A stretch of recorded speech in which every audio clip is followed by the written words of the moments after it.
You ever feel like happiness is always one step away? Like, I'll be happy when I get that raise. Or, I just need to hit this next goal. Then I can finally relax. Or maybe it's once I find the right person, everything will fall into place. And then the moment finally comes. You get what you were waiting for. And for a little while it feels amazing. But then, that feeling fades. And suddenly, there's something else on the horizon. Something new to chase. It's like happiness is this carrot dangling just out of reach. No matter how fast we run, we can never quite grab it. I used to believe this too, that happiness was something I had to earn, something waiting for me at the finish line. But then, I heard a story that completely changed how I saw everything. There was once a man who spent his whole life searching for treasure. He climbed mountains, crossed deserts, and faced every obstacle you could imagine. He kept telling himself, once I find the treasure, I'll finally be happy. But in the final moments of his life, he realized the treasure had been in his pocket the whole time. That one hit me hard. Because isn't that exactly what we do? We chase after the next big thing, believing that this time it'll be different. That this time we'll finally feel complete. But the truth is, happiness has never been something waiting for us at the finish line. It's always been right here. We just don't see it. You ever notice how we're always waiting for something? Like, I'll be happy when I get that promotion. Or, I just need to make a little more money. Then I can finally relax. Or once I meet the right person, everything will fall into place. And then you get the thing you were waiting for.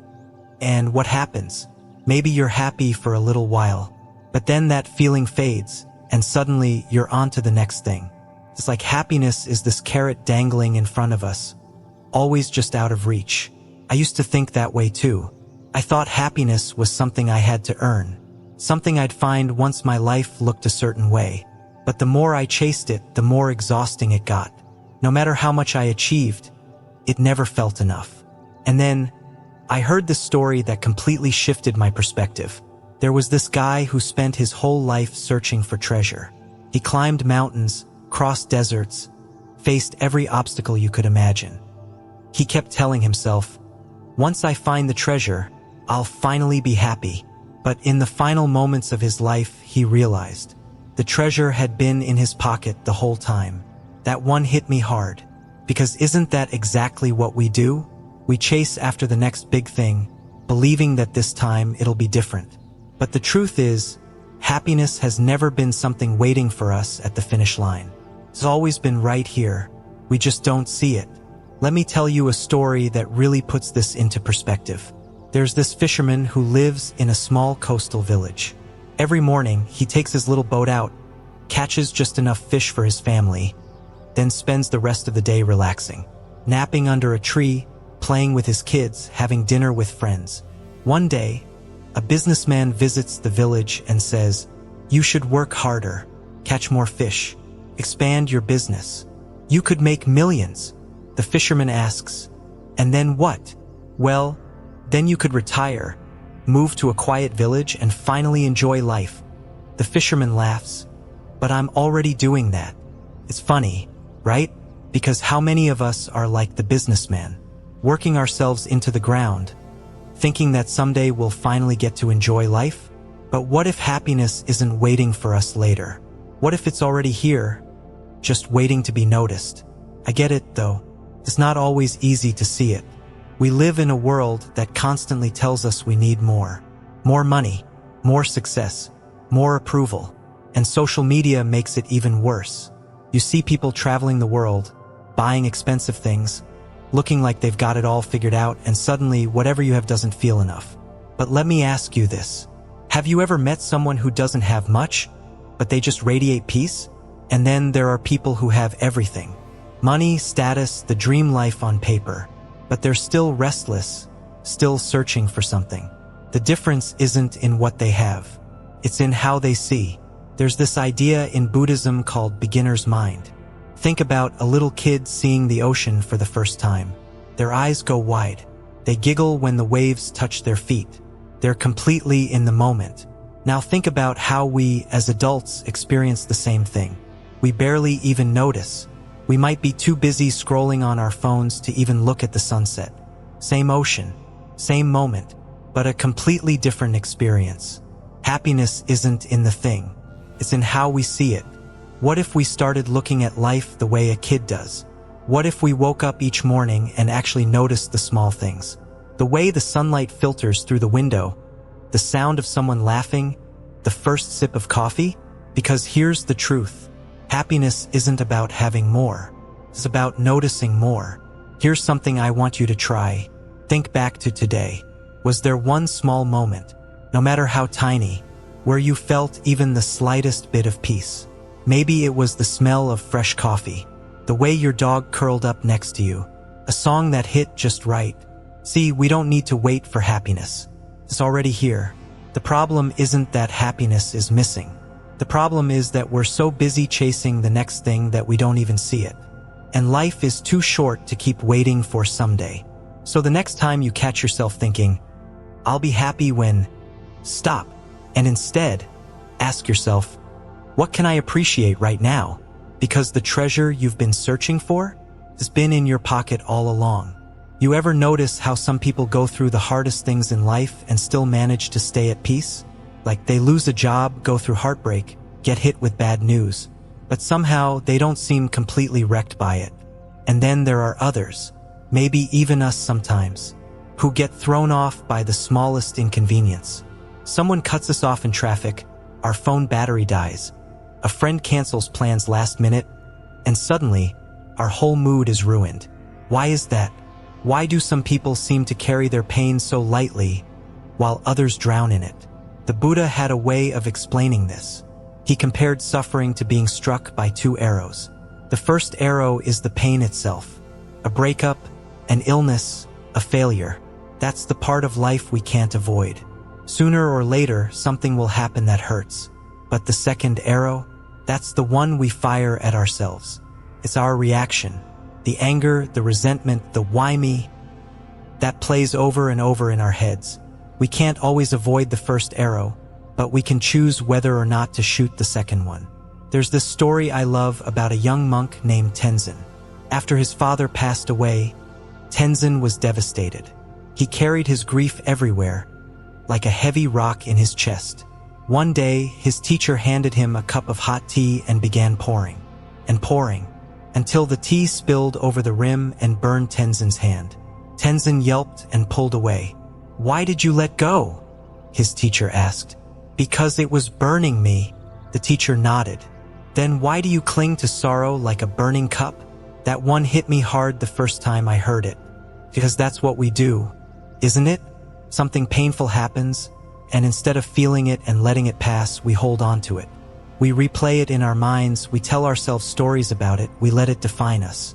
We carry our pain like a badge, sometimes for years. But what if we just let it go? Now, before you roll your eyes, I'm not saying it's easy, or that pain isn't real. Losing someone you love, getting your heart broken, failing at something important, those things hurt. And pretending they don't, that's not healing. That's just burying the pain deeper.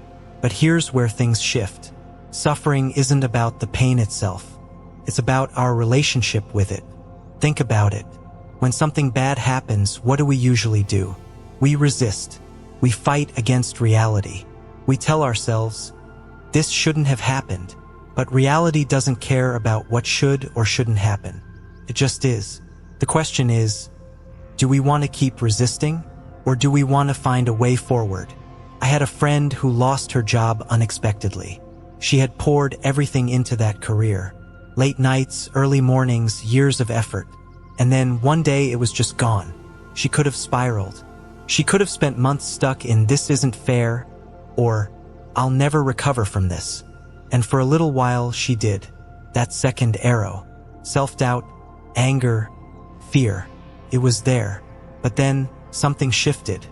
Instead of asking, "Why did this happen to me?" she started asking, "What's next?" Instead of seeing it as the end, she saw it as a beginning. And not long after, she found a path that gave her even more freedom and purpose than the job she had lost. The job loss? That was the first arrow. The suffering? That was optional. The way we hold pain changes the way we experience it. There's this old Buddhist metaphor about holding a glass of water. If you hold it for a minute, no problem. If you hold it for an hour, your arm starts to ache. If you hold it all day, your entire body feels the strain. But the weight of the water never changes. It's not about how heavy the pain is. It's about how long we carry it. What would happen if we put it down? I know. Letting go is easier said than done. But maybe it's not about letting go all at once. Maybe it's just about loosening our grip. The next time you find yourself clinging to pain, try this. Pause. Breathe. Ask yourself, am I making this harder than it needs to be? Am I holding on to something that's already passed? What would happen if I softened? Just a little? Pain will visit us all. That's life. But suffering, that's a choice. And the moment we realize we can choose, that's when everything starts to change. You ever feel like life is just one big storm, and no matter how hard you try to take control, things still fall apart? Maybe you planned everything perfectly, but suddenly, a job opportunity disappears, a relationship crumbles, or your health takes an unexpected turn.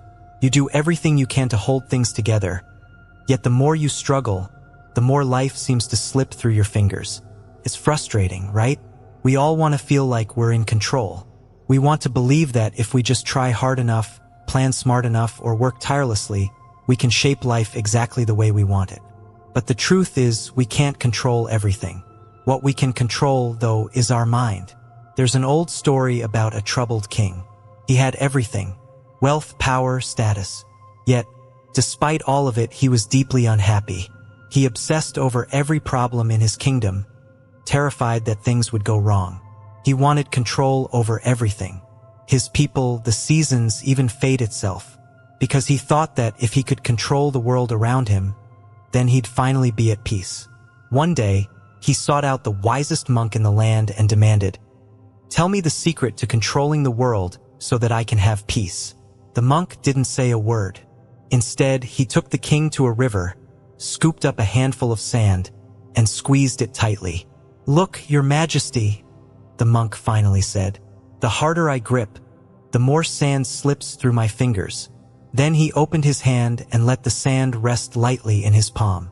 "When I hold it gently, it stays." The king frowned. "What does this have to do with my kingdom?" The monk smiled. "Your worries are like this sand. The tighter you try to control everything, the more it slips away. But when you let go and trust the flow of life, peace remains." That one hits deep, doesn't it? Because how often do we live like the king, gripping tightly to every little thing? Our plans, our expectations, the way we think life should be, only to find that the more we try to control, the more stressed, anxious, and unhappy we become. We can't stop the waves from coming, but we can learn how to surf. Think about the last time something completely unexpected happened to you. Maybe it was a sudden job loss, a breakup, a change in plans. Whatever it was, at that moment, you probably felt like your whole world was crashing down. But let me ask you this. How many times have you looked back on a so-called disaster and realized that, in the end, it actually led to something better? Maybe losing that job pushed you to find a new career path, one that you love even more. Maybe that heartbreak made space for a healthier, more fulfilling relationship. Maybe that failed plan forced you to take a different road, and along the way you discovered something even greater. The problem isn't that life is unpredictable. The problem is that we resist it. There's a famous Buddhist analogy that compares life to a river. A river never fights against the rocks in its path. It doesn't stop and complain, "Why is this rock here? This isn't fair." No, the river simply flows around it, adapting, moving forward, continuing its journey. But what do we do when life throws obstacles in our way? We resist. We complain. We tell ourselves, this isn't how things were supposed to be. And in that resistance, we suffer. But what if, instead of fighting the current, we learn to flow with it? I had a friend who was laid off unexpectedly. She was devastated. Her job had been everything to her. It gave her purpose, structure, financial security. The first few weeks, she was overwhelmed with fear. She spent her days replaying what happened, asking, "Why me? over and over again. And then one day she asked a different question. What if this isn't the end? What if this is a beginning? That shift in mindset changed everything. Instead of obsessing over what she couldn't control, she focused on what she could. How she responded. She took time to reflect on what she truly wanted, started freelancing, and within a year, she was running her own business. The layoff, that was the first arrow. Something painful but unavoidable. The suffering, that was optional. She could have stayed stuck in anger and resentment, but instead, she chose to let go and move forward. And isn't that what all of us want? Not to be controlled by life's ups and downs, but to be able to face them with strength and peace? So, what can we do when life doesn't go the way we planned? First, pause. Take a breath. Notice what's happening in your mind. Are you resisting, clinging to what should have happened? Then, ask yourself, is this within my control?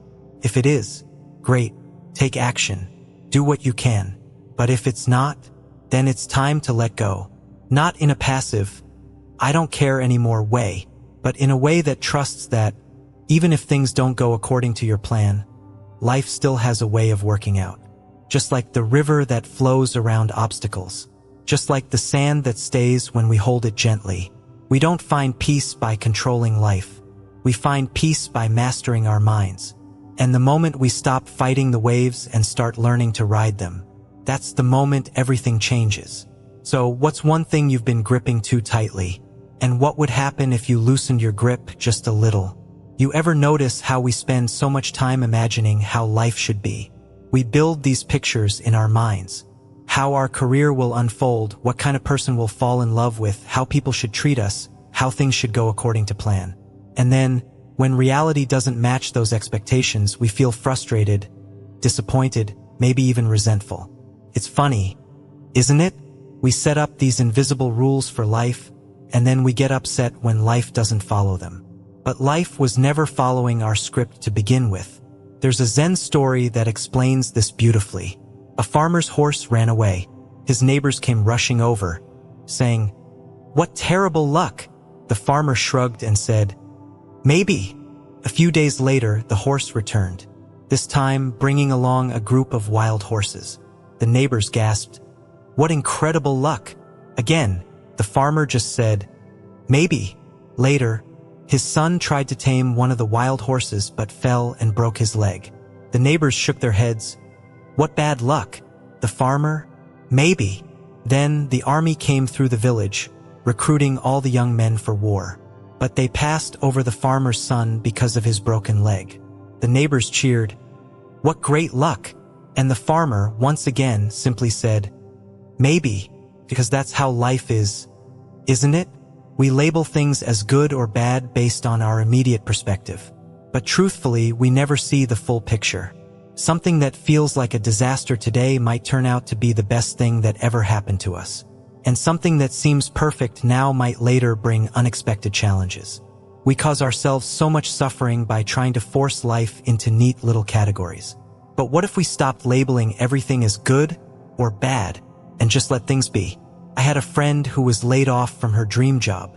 She was devastated. For months, she told herself, "This shouldn't have happened. This isn't fair. This isn't how things were supposed to go." And the more she resisted reality, the more miserable she became. Then one day she got a call, an opportunity in a completely different field, something she never would have considered before. She took a chance. And now, looking back, she says losing that job was the best thing that ever happened to her. But at the time, she couldn't see it. How often do we do this to ourselves? How often do we make things harder than they need to be just because we refuse to let go of how we thought things should be? Think about a river. When it meets a rock, does it stop and complain? Does it say, "This rock shouldn't be here. This isn't how the river is supposed to flow"? No, the river simply moves around the rock. It doesn't resist. It adapts, keeps flowing. What if we could be like that? What if, instead of resisting every unexpected twist in our journey, we flowed with it? Because let's be honest, how often do things actually go exactly as planned? And yet, here we are, We've survived every unexpected turn, every so-called setback. And if we look back, we can probably see moments where life not going our way was actually a blessing in disguise. So, the next time something doesn't go as planned, instead of asking, "Why is this happening to me?" try asking, "How can I work with this?"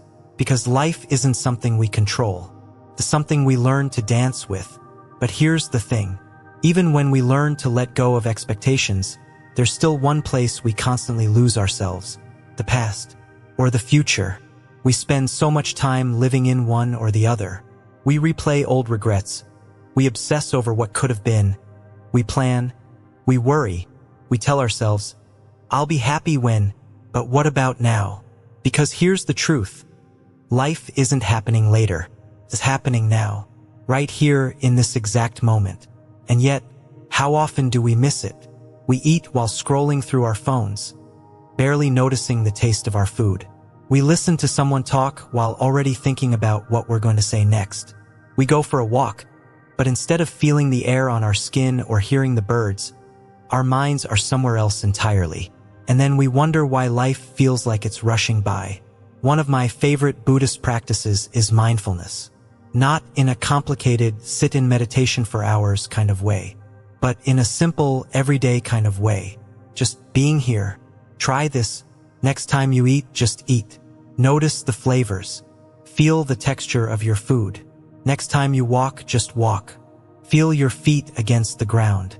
Notice the sky, the air, the sounds around you. Next time you talk to someone, really listen. Not just waiting for your turn to talk. Listen, because life isn't something we think about. It's something we experience. There's this concept in Japanese culture called ichigo ichi. It means one time, one meeting, a reminder that this moment, right now, will never happen again exactly the same way. This sunset, this conversation, this laugh, this ordinary, beautiful, fleeting moment. How often do we actually see it? Because at the end of the day, we won't remember every little thing we worried about, but we will remember the moments we were truly alive. So let me ask you, when was the last time you fully experienced the present moment? And what's stopping you from doing it right now? You ever notice how easy it is to focus on what's missing? It's like no matter what we have, our mind naturally drifts toward what we don't have. We scroll through social media and see people traveling the world, buying fancy things, living their so-called perfect lives. And suddenly, whatever we have feels small, incomplete, not enough. But here's the real question. When is it ever enough? Because if happiness is always about having more money, more success, more approval, then no matter how much we get, we'll always be chasing the next thing. And if we're always chasing, always waiting for something else to complete us, when do we actually enjoy the life we have? There's an old Buddhist story that goes like this. A man once asked the Buddha, "How can I find happiness?" Instead of answering, the Buddha handed him a small bowl filled with water. The man carefully carried it away, but on his way he stumbled. Some of the water spilled out. Panicked, he looked at the Buddha, expecting disappointment. But the Buddha simply smiled and said, "You still have water left. Why grieve for what is lost when you can cherish what remains?" That one hit me, because isn't that exactly what we do? We focus on what we've lost, what we don't have, what could have been. But what if, instead of mourning the water that spilled, we learn to appreciate what's still in the bowl? Let's be real. Gratitude isn't always easy, especially when life throws curveballs. When things don't go our way, when we lose people we love, when we struggle, the idea of just be grateful can feel like an empty cliche. Because in those moments, gratitude doesn't come naturally. But that's exactly why it's a practice. It's something we train our minds to do. Not because we're pretending everything is fine when it's not, but because even in the hardest times, there's still something to hold on to. I once met a man who had lost everything. His job, his marriage, his sense of purpose. He told me, "For a while, I thought I had nothing left. But then one day I just started listing the small things. My breath, the warmth of the sun, the fact that I was still here. And the more I noticed, the lighter I felt. My situation didn't change, but the way I saw it did. That's the power of gratitude. It doesn't erase pain, but it shifts how we carry it. Think about the last time you felt genuinely happy. Was it because of some huge achievement? Or was it something simple, like laughing with a friend, feeling the wind on your face, drinking a really good cup of coffee? Happiness isn't found in the big things we chase. It's found in the small things we notice. But we have to actually notice them. There's a practice I started doing a few years ago. Every morning, before I reach for my phone, before I let my mind start running through my to-do list, I pause. And I write down 3 things I'm grateful for. Not big things, just small moments. The sound of rain, the way my dog greets me in the morning, the smell of fresh coffee. It seems simple, almost too simple, but the more I do it, the more I realize. It's not the world that changes. It's how I see it. Because when we train our minds to look for what's good, we find more good. When we stop waiting for life to be perfect, we start seeing that it's already full of small, perfect moments. So here's something to try. Right now, take a deep breath. Look around you. What's one small thing, just one, that you can appreciate in this moment? Because life isn't about what's missing. It's about what's still here. And maybe, just maybe, that's enough. So here's the question. What if we're not missing happiness? What if we're just too busy chasing to notice it? Think back to today. Was there one small moment, no matter how tiny, where you felt even the slightest bit of peace? Maybe it was the smell of fresh coffee, the way your pet curled up next to you, a song that hit just right. We don't need to wait for happiness. It's already here. The problem isn't that happiness is missing. The problem is that we're so focused on what's next that we don't even see it. And life? It's too short to keep waiting for someday. So the next time you catch yourself thinking, I'll be happy when, stop, and instead, ask yourself, what can I appreciate right now? Because the treasure you've been searching for has been in your pocket all along. If this message resonated with you, hit like so more people can see it. And if you've ever had a moment where you realized happiness was already around you, drop a comment below. I'd love to hear your story. And most importantly, if you know someone who needs this reminder today, share this with them. Because sometimes, all it takes is one shift in perspective to change everything.